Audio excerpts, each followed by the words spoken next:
Standing ovation from the judges. Thank you so much.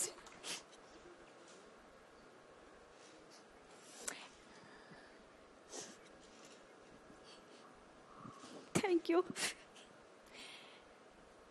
আমার মনে আছে বৃষ্টি বলেছিল যে বাচ্চু ভাইয়ের মধ্যে সে তার বাবাকে খুঁজে পায় এবং আজকে গানটা গেয়েছে এমনভাবে আমাদের সবার হৃদয় ছুঁয়ে গেছে।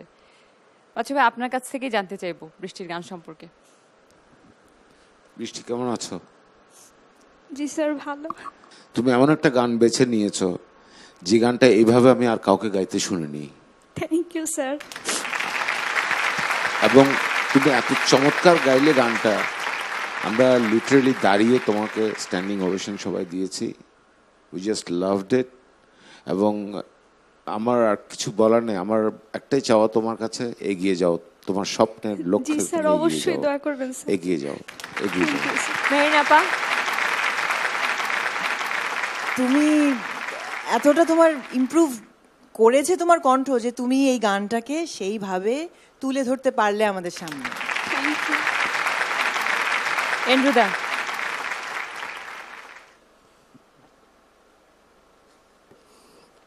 আসলে এই গানটা আগে আমি গাইতাম, কিন্তু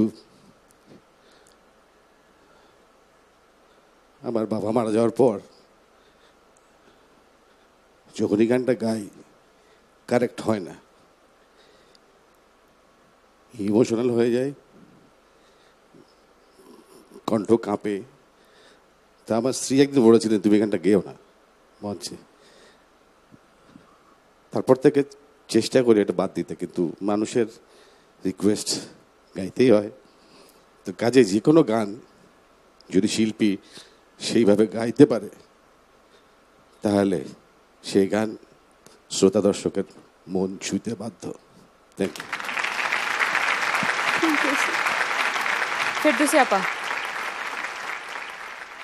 শ্রাবণ মাস, সেই মাসে একটা মিষ্টি মেয়ে যার নাম বৃষ্টি, সে শুনে গেল এমন একটি গান যেটা আমাদের সবার চোখ দিয়ে বৃষ্টি নামিয়ে দিয়েছে। আমার তো বিশেষ করে আমি দেখলাম সবারই, আর আমিও নিজে এত ইমোশনাল হয়ে গেলাম। তার কারণ কি জানো, আমার আইডল আমার আব্বা, এবং ওই একই কথা যে এই যে শিল্পী হওয়ার স্বপ্নটা তিনি আমার মাথায় ঢুকিয়েছিলেন, আর আমার মা আমাকে এগিয়ে দিয়েছেন। কথাগুলো আমার ভাল লেগেছে কেন জানো, এমনি যে কেউ একটা গেয়ে গেলেন না, তুমি যেভাবে গাইলে সেই গাওয়ার মধ্যে কিছু একটা ছিল যেটা এই কথাগুলোকে আরো মিনিংফুল করে তুলেছে। আমি সেজন্য তোমার গান শুনে না দাঁড়িয়ে থাকতে পারলাম না, আমার খুব ভালো লেগেছে বৃষ্টি। Thank you, আমি ma'am. আশা করবো তুমি আরো অনেকটা এগিয়ে আসবে। Thank you.